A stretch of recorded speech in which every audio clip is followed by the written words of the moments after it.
வணக்கம். இது தமிழ் சமையல் மதுரை டு கோவை. கொங்கு நாட்டு சமையல்ல என் மாமியாரோட கைப்பக்குவத்துல மணக்க மணக்க ருசிக்க ருசிக்க ஆட்டுக்கறி சாறு எப்படி செய்யறதுன்னு இன்னைக்கு பார்க்கலாம். போன வருஷம் நாங்க இந்தியா போனப்போ எங்க அத்தையோட அருமையான சமையலை நிறைய வீடியோ பதிவுகளா எடுத்து வச்சுக்கிட்டேன். அந்த வீடியோஸை நான் உங்களுக்கு ஒண்ணா எடிட் பண்ணி போடுறேன். நம்ம ஊர் கறிக்கே ஒரு தனி ருசி இருக்குங்க.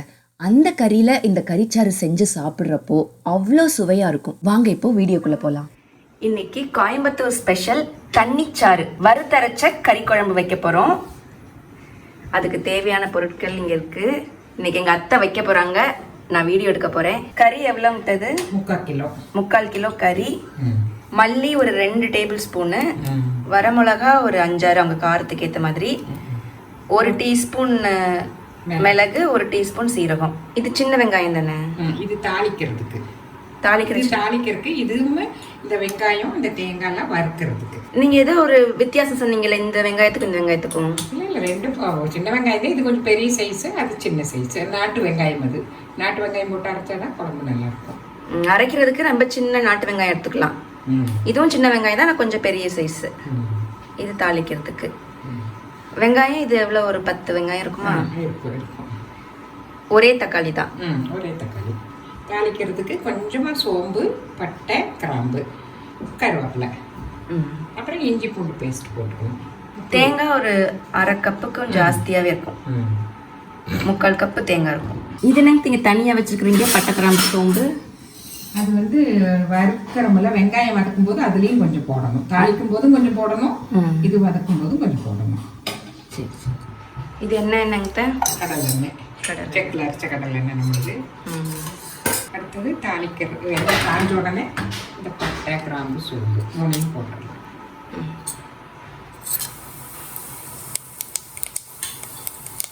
அது பொரிஞ்ச உடனே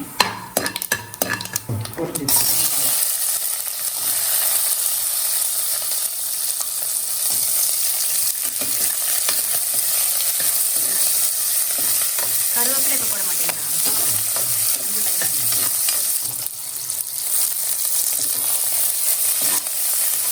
வெங்காயம் கொஞ்சம் சவக்கட்டும். போதுமா சவந்தது?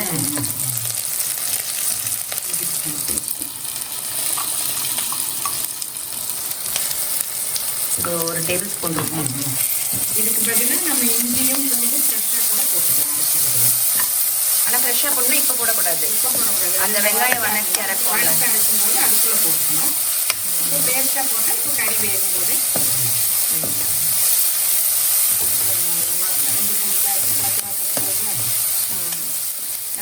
தக்காளி போடலாம். போட்டுரும்.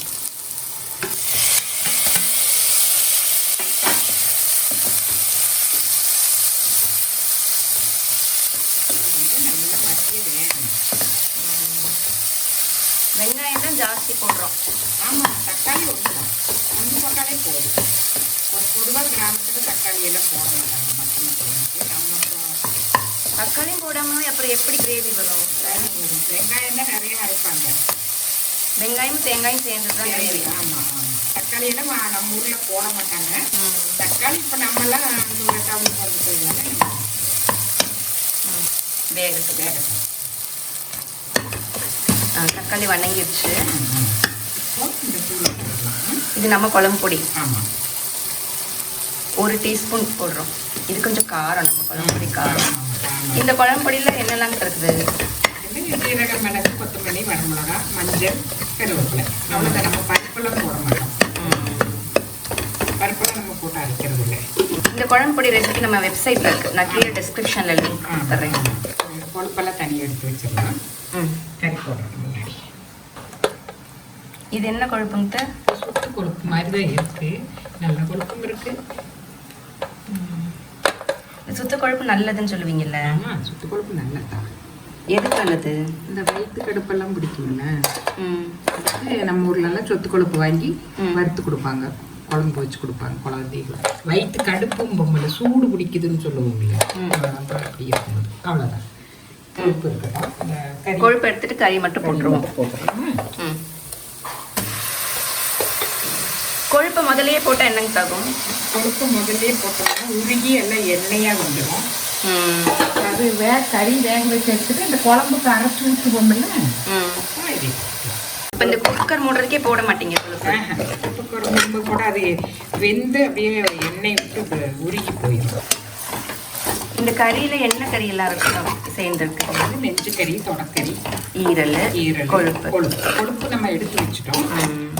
கறிக்கு பிடிக்கிற மாதிரி கொஞ்சம் இந்த மிளகாத்தூளும் இந்த உப்பும் போட்டால் அந்த கறியில் கொஞ்சம் பிடிச்சிக்கும். அப்புறம் குழம்பு கொதிக்கும் போது போட்டுக்கலாம்.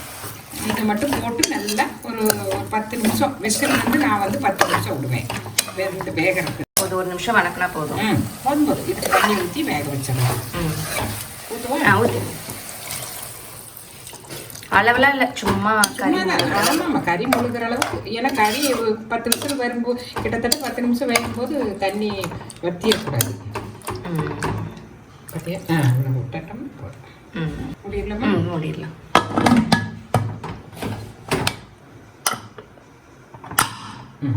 விசில் வர மாதிரி இருக்கிறப்ப 10 நிமிஷம். ஆமாம். இப்போ அப்படியே வரும் இல்ல, கொஞ்சம் தூக்கி விடும். தூக்கி விடும்போது அதுக்கப்புறம் ஒரு 10 நிமிஷம் விட்டா போதும். சரி. இப்போ இது வேகிறதுக்குள்ளேயும் நம்ம வணக்கிடலாம்.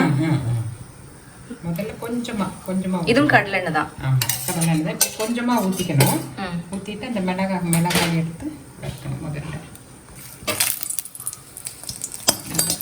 மிளகாய் பார்த்தியா நல்லா பொரிஞ்சு வரும். பொரிஞ்சு வரும்போது ஊதும் போது எடுத்துடணும். எடுத்துட்டு இந்த ஜீரக மிளகு மல்லியெல்லாம் போடணும். இதையும் நல்லா மரம் வைக்கணும். சிம்லையும் வச்சு கொஞ்சம் லேசாக ஓரளவுக்கு வறுக்கிற அளவுக்கு அடிச்சு நம்ம ஹீட் வறுக்கணும். ஏன்னா கறி போட்டு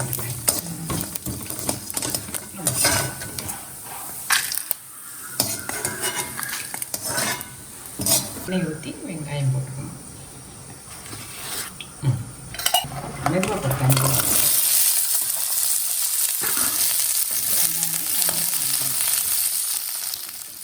வெங்காயம் நல்லா வணங்கிடுச்சு. இப்போ தேங்காய் போட்டுக்கலாம். தேங்காய் போட்டு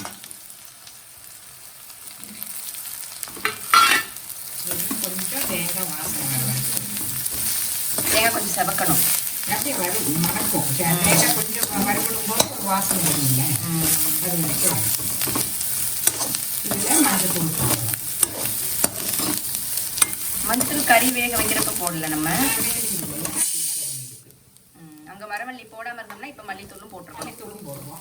இஞ்சி பூண்டு பேஸ்ட் போடாமல் இருந்தால் அந்த இஞ்சி பூண்டு எப்போ போட்டுருக்கோம்? இஞ்சி பூண்டும் ஃப்ரெஷ்ஷாக பூண்டு பல்லும்பு இஞ்சி கட் பண்ணி வச்சு இந்த வெங்காயம் போடும்போது அதையும் போட்டு அது முதல் வெங்காயத்தோடய சேர்த்தே போட்டுருக்கலாமா? போட்டுடலாம். அதுவும் வதங்கணும் இல்லை, பூண்டும் வதக்கணும் இல்லை, இஞ்சியும் சேர்த்தே போட்டு இஞ்சி கட் பண்ணி அப்படி போட்டு வெங்காயத்தோட சேர்த்து எல்லாம் வதங்கணும். எல்லாமே வெங்காயத்தோட நம்ம ஊரெல்லாம் வெங்காயத்தோடயே போட்டுருவாங்க. இந்த பட்டை, கிராம்பு, சோம்பு இப்போ அமர்த்திட்டீங்களா அடுப்பை? போட்டு ஒரு பரட்டிட்டு அமர்த்திடுவீங்க. அவ்வளோதான். இதை ஆற வச்சுட்டு மிக்சியில் போட்டு அரைச்சிக்கணும். இதெல்லாம் தட்டில் எடுத்து ஆற வைக்க மாட்டோம், அப்படியே விட்டுருவோம். ஆமாம், அதுலேயே இருக்கட்டும். இப்போ இது ஆறிடுச்சுங்க. ஆறிடுச்சு. இப்போ என்ன பண்ணணும்னா மிக்சியில் ஃபஸ்ட்டு இந்த கொத்தமல்லி வரமிளகா வறுத்தோம்ல அதை போட்டு நல்லா கொஞ்சம் அரைச்சிக்கணும். அரைச்சிட்டு தான் பின்னாடி வெங்காயம் போடணும். இதை போட்டுடலாமா? இல்லைன்னா இந்த மல்லி ஒழுங்கா அரைப்படாது. அதனால தான் எல்லாரும் மல்லித்தூள் போடுறது.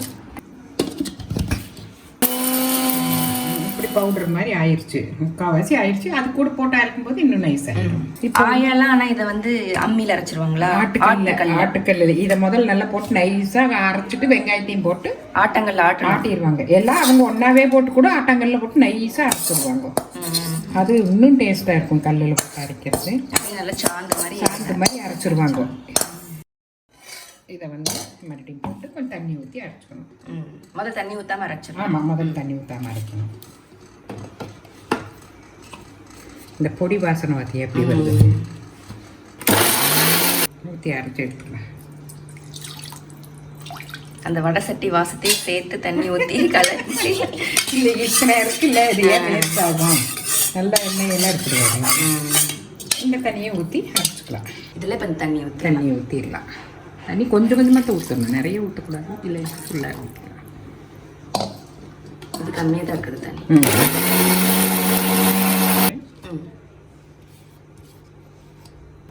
பார்த்தியா வாசனை எப்படி வருதுன்னு பாரு. இன்னும் கொஞ்சம் அரைக்கலாம். கொஞ்சம் தண்ணி ஊற்றிக்கலாம்.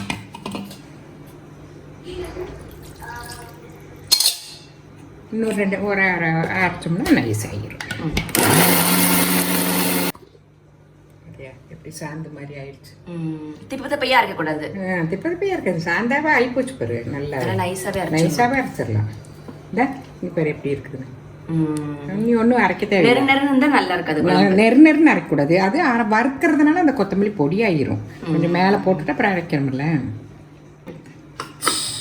விசில் அடங்கிடுச்சு. எடுத்துக்கலாமா?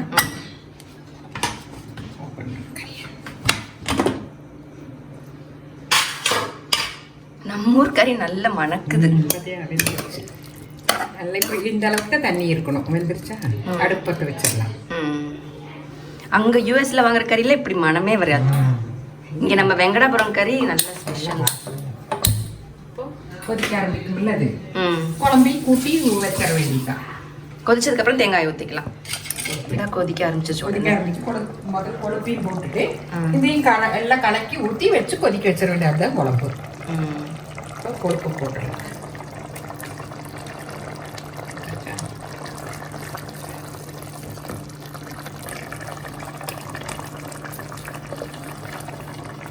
இந்த அரைச்சி வைக்கிறது தான் குழம்பு திக்னஸே வருது.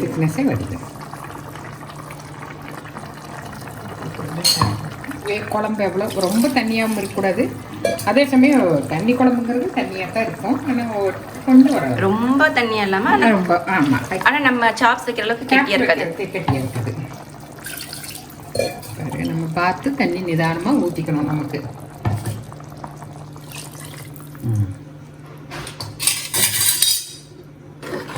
குழம்பு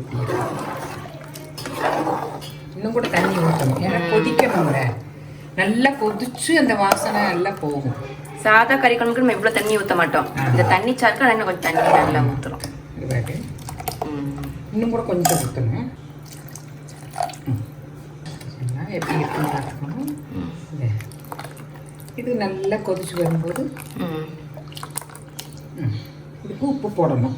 நம்ம உப்பு போடல, கறிக்கு போட்டோம். இந்த மசாலாக்கு போடணும். குழம்புக்கு வந்து உப்பு போடணும். உங்களுக்கு நல்லா கையளவு தான். கையளவு எனக்கு அளவெல்லாம் தெரியுது. கையில் போட்டுதான் அவ்வளோதான். நீ குழம்பு மூடி வச்சு கொதிக்கணும். நல்லா கொதிச்சுதுன்னா ஹைலேயே கொதிக்கட்டுமா? ஹைலேயே கொதிக்கட்டும். அவ்வளோதான். ஹைலேயே கொதிக்கட்டும் கொஞ்சம்.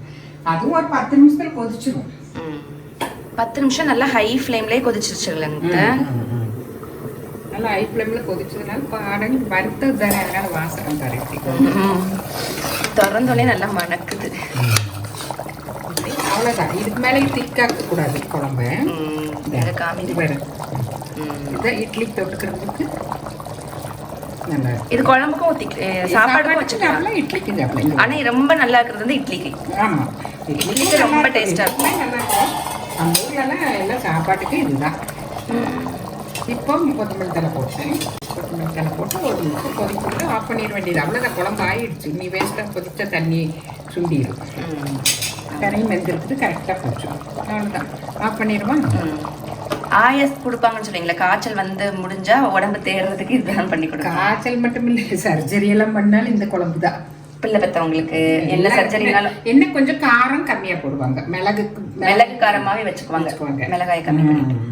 இனி அவ்வளோதான், இட்லி ஊற்றி சாப்பிட வேண்டியதுதான். சுட சுட இட்லி தயார். சுட சுட துணி இட்லி எடுத்து சூடு, நல்ல சூடு, குழம்பு சூடு. இது நல்லா குழச்சி சாப்பிடணும். சமைச்சு சாப்பிட்டு பார்த்துட்டு எப்படி இருக்குதுன்னு கமெண்ட்ல சொல்லுங்க. சத்தான உணவு சமைக்க சப்ஸ்கிரைப் பண்ணுங்க. தமிழ் சமையல் மதுரை டு கோவை. அன்புடன் ஷியாமலா சத்யசீலன். நன்றி.